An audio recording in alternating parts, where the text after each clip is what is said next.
La reproducción es un proceso fundamental de la vida. Todos los organismos, o bueno, casi todos, porque yo personalmente no quiero tener hijos, vivimos para reproducirnos, seamos sexuales o asexuales. La reproducción asexual, por su lado, es muy eficiente desde el punto de vista temporal, porque da lugar a un gran número de descendientes genéticamente idénticos en un periodo corto de tiempo. Del otro lado, pues, tenemos a la reproducción sexual, mucho más lenta, pero que supone la evolución de los individuos sexualmente diferentes pertenecientes a la misma especie. Uno masculino y otro femenino, cada uno equipado con atributos específicos, propios y necesarios para su contribución particular al proceso de procreación. En la clase de chicos, vamos a hablar sobre el sistema reproductor femenino, aquel aparato especializado en la creación de gametos, haploides, en facilitar la singamia y posteriormente la implantación del embrión, para finalmente proporcionar un entorno físico que aporte las necesidades nutricionales al feto y junto al sexo masculino, criar al recién nacido.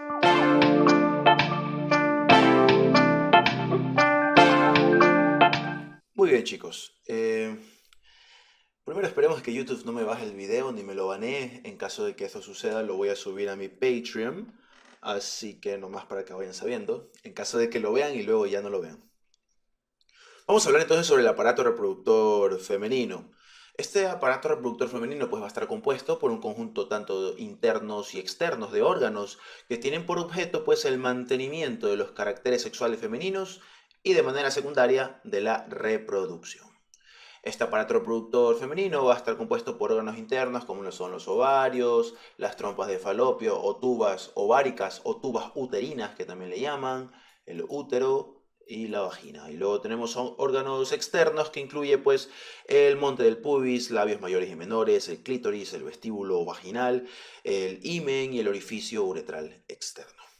El aparato reproductor femenino, contrario al masculino, pues este es un aparato muy pero muy dinámico, ya que sufre cambios cíclicos regulares desde la menarca, que corresponde a la primera menstruación, que es aproximadamente entre los 9 y 14 años, hasta el cese de la menstruación, que se da aproximadamente entre los 45 y 55 años y que es conocida como la menopausia. En esta primera entrega vamos a hablar únicamente sobre la histología de los ovarios. En la segunda parte vamos a hablar del resto de órganos internos del aparato reproductor femenino. Entonces, ¿qué son los ovarios? Los ovarios son un par de órganos rosáceos, glandulares, en forma de almendra, que tienen unas dimensiones de 3.5 por 1.5 y por 1 centímetros. Y cumplen dos funciones principalmente. La primera es la gametogénesis. ¿Qué quiere decir esto? Que va a producir gametos, ¿sí? Va a producir ovocitos. Y luego tiene una función endocrina esteroideogénica porque va a estar produciendo dos tipos de hormonas, que son los estrógenos y la progesterona. Desde el punto de vista histológico, pues el ovario se va a componer de dos zonas. Una primera zona conocida como la corteza ovárica es todo esto de acá, es la corteza ovárica, y una porción central que corresponde a la médula ovárica, que es esta porción que está aquí invadida por vasos sanguíneos. Hablemos entonces primero de la corteza ovárica. Acá la estamos observando. La corteza ovárica, su superficie va a estar tapizada por un epitelio, que aquí lo podemos observar. Es un epitelio cúbico simple, denominado antiguamente como epitelio germinativo, que no es nada más pues que la continuación de la túnica serosa del ovario, que en anatomía la conocemos como el mesoovario. Un detalle muy importante de que a pesar de que este epitelio se lo conoce como epitelio germinativo, esta denominación es más bien antigua, porque este epitelio germinativo no da origen a células germinativas. Esto es lo que se creía en un principio. Sin embargo, ahora se sabe pues de que todos estos gametos que se encuentran en el interior del ovario, en un principio tienen un origen extragonadal. Otro detalle muy importante sobre la corteza es que debajo de ella vamos a encontrar un tejido conectivo denso, aquí lo estamos observando, conocido como la túnica albuginea, debajo de la cual yace el estroma cortical, que es la parte de la corteza donde nosotros vamos a encontrar a todos los folículos en sus distintos estadios, ya sea el folículo primordial, el folículo primario tardío o avanzado, el folículo secundario, el folículo de Graf, el cuerpo lúteo y el cuerpo albicans. Todos estos folículos los vamos a encontrar nosotros debajo del epitelio germinativo, debajo de la túnica albuginea, específicamente en el estroma cortical. Y esto es un detalle muy importante que hay que recalcar, porque muchas veces se confunde el estroma cortical con la médula del ovario.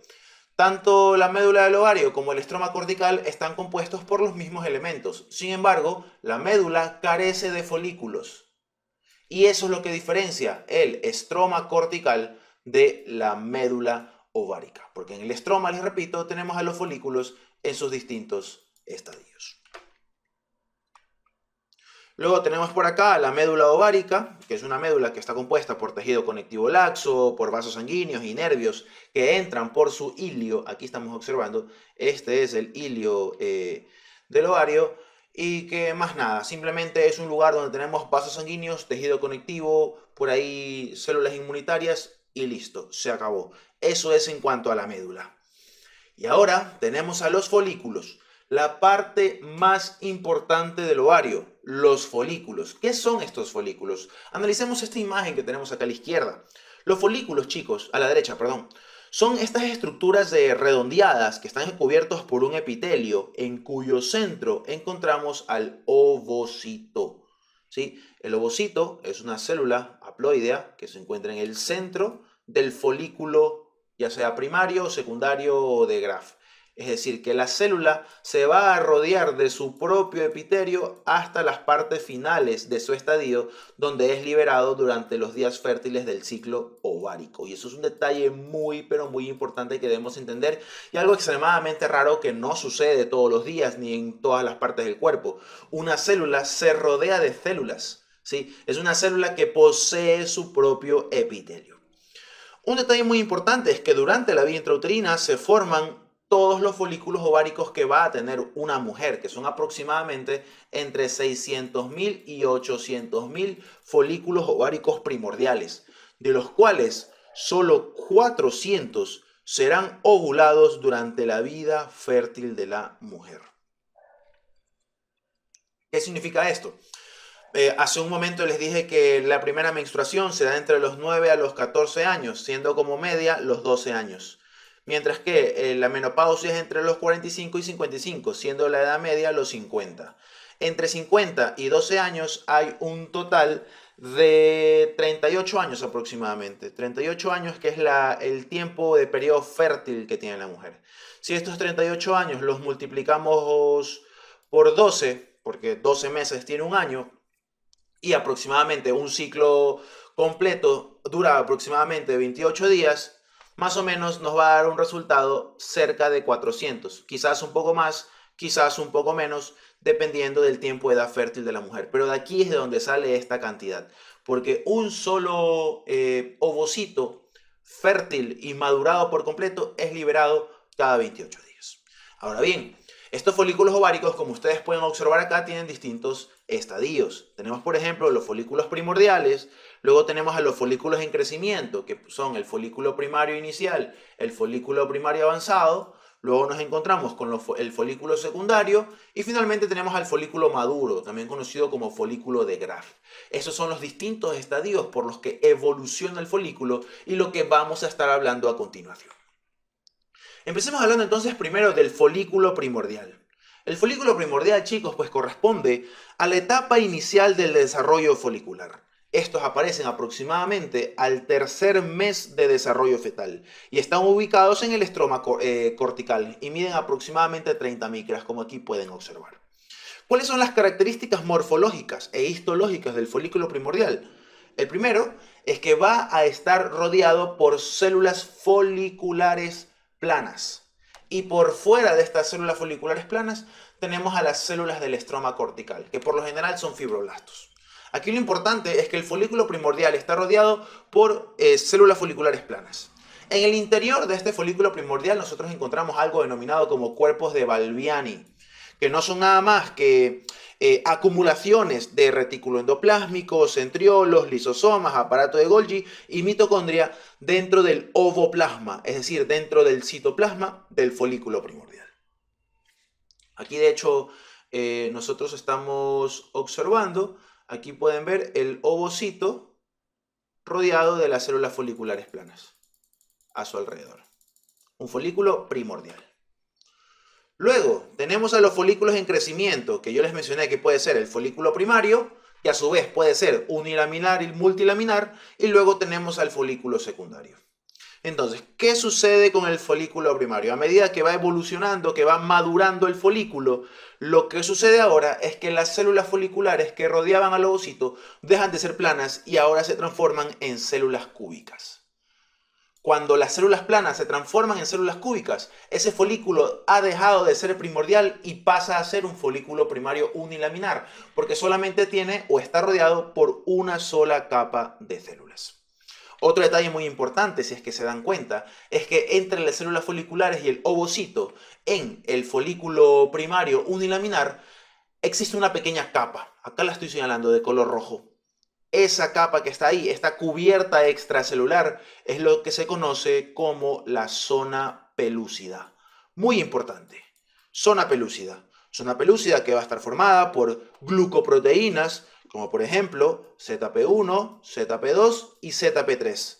Glucoproteínas que son muy importantes, pero de todas estas ZP3 es la más importante, porque es la que va a actuar como receptor para que el espermatozoide pueda ingresar hacia el interior del ovocito en el momento de la fecundación. Aquí podemos ver nosotros ya, pues, aquí tenemos un folículo primario unilaminar, vemos al ovocito rodeado en su alrededor por células cúbicas. Luego tenemos por acá al folículo primario multilaminar, también denominado como folículo primario avanzado. Este folículo se caracteriza por la proliferación, pues, de sus células foliculares cúbicas que forman varios estratos alrededor del ovocito. Acá ya no hay una sola fila de células cúbicas, sino que hay varias. Y de hecho, esta capa que se ha formado aquí se lo conoce como la capa granulosa. Sí, capa granulosa o capa de células granulosas. Al mismo tiempo de que se desarrolla esta capa de células granulosas entre la zona pelúcida, el ovocito y las células de la capa granulosa, se forman microvellosidades. Aquí estamos observando estas microvellosidades de las células foliculares que penetran en el citoplasma del ovocito. Y al mismo tiempo también vemos acá que se están formando estos pequeños gránulos que observamos aquí, conocidos como gránulos corticales. Esos gránulos corticales pues contienen proteasas que se liberan por exocitosis cuando el óvulo es activado por un espermatozoide.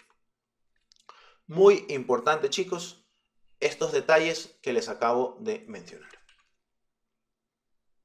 Luego tenemos al folículo secundario, antiguamente denominado como folículo primario vesiculoso o folículo antral. ¿Pero por qué se llamaba folículo antral? Porque en su interior posee una cavidad, un espacio lleno de líquido, conocido como el antro. Y esta es la característica principal que nos ayuda a diferenciar un folículo secundario de un folículo primario multilaminar. Porque de igual manera es estratificado, está formado su capa granulosa, está formada por muchas más células cúbicas, es verdad, y además tenemos una cavidad llena de líquido que corresponde al antro. Aproximadamente esta capa de la granulosa en el folículo primario multilaminar está formado por 3 o 4 capas de células, mientras que en el folículo secundario está formado por aproximadamente de 6 a 12 capas de células. Y entre estas células podemos encontrar unas pequeñas manchas conocidos como los cuerpos de Karl-Exner, que en realidad son concentraciones de hialuronano y protoglucanos que podemos encontrar dentro de este espacio de la capa granulosa. Otro detalle muy importante que hay que tener en cuenta es que por fuera de la capa granulosa se forma algo conocido como la teca folicular.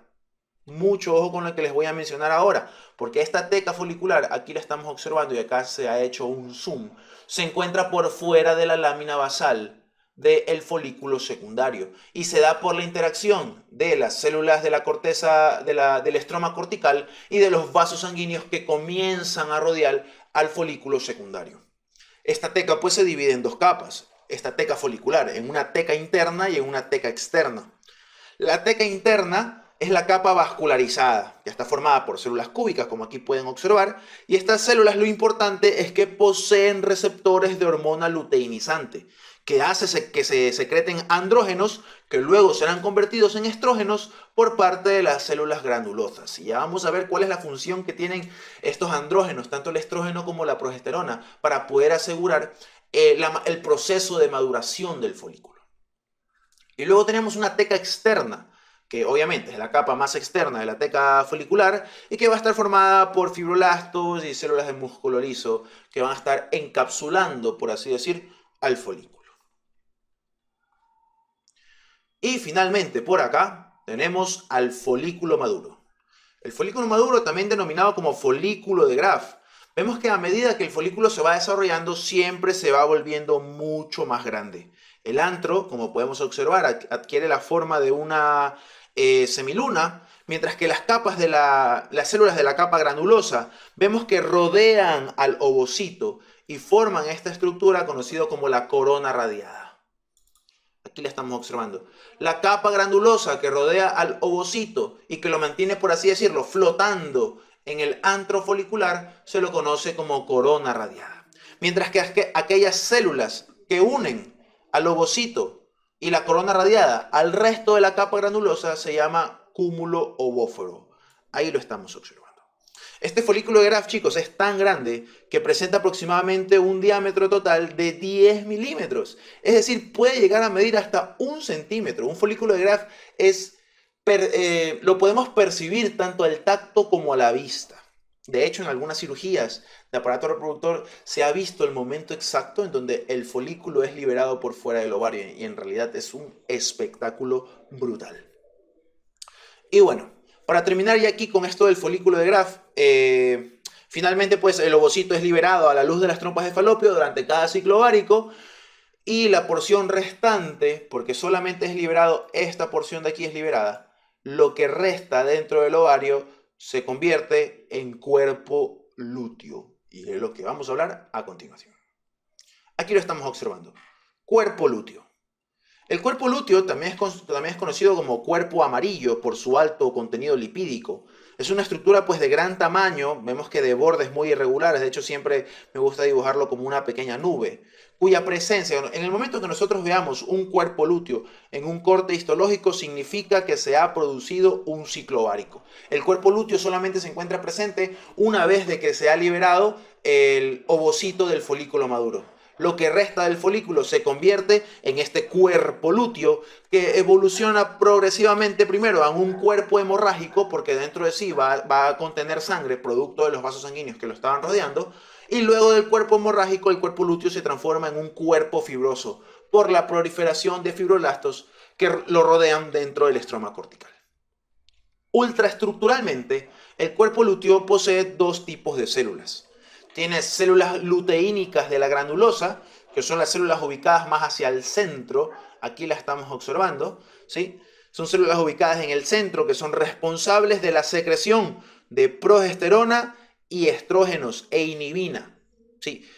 Ojo, el cuerpo lúteo secreta progesterona, estrógeno e inhibina y lo hace por estimulación de la hormona luteinizante. Y aquí no hay cómo perderse.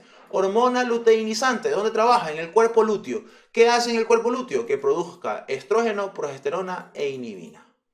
Mucho ojo con ese detalle.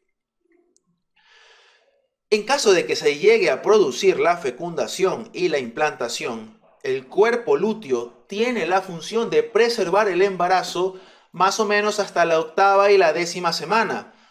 Porque esta va a ser la fuente principal de progesterona, chicos. La progesterona es lo que mantiene la implantación, mantiene el embarazo. Si no hay progesterona, se produce un aborto espontáneo. Luego de la 8ª a la 10ª semana, el productor principal de progesterona dentro de la mujer pasa a ser la placenta. Pero antes de eso, es el cuerpo lúteo. El otro tipo de células que también podemos encontrar son las células luteínicas de la teca, en cambio, que son células pequeñas, ubicadas en la periferia, que van a secretar andrógenos. Andrógenos que luego van a ser convertidos en estrógenos y progesterona por parte de las células luteínicas de la granulosa. Ahora bien, les acabo de explicar qué es lo que sucede en caso de que se produzca el embarazo. Y en caso de que no se produzca el embarazo, ¿qué sucede? Este cuerpo lúteo pues involuciona. Más o menos en un periodo aproximado de 10 a 12 días se transforma ahora en el denominado cuerpo albicans, debido a la forma que posee con una cicatriz fibrosa de color blanquecino por la invasión de fibroblastos que sufre el cuerpo lúteo luego de su fase hemorrágica. Y bueno chicos, esto ha sido todo por hoy, espero que les haya gustado el vídeo, aunque bueno, hablamos bastante de embriología, no se puede hablar de histología del aparato reproductor femenino sin hablar mucho de histología, sobre todo en la parte de ovario. El próximo vídeo sí va a ser más histología pura, vamos a hablar sobre útero y tubas uterinas. Si tienen alguna duda, sugerencia o comentario, pónganla abajo. Sin más que decir entonces, me despido. Adiós.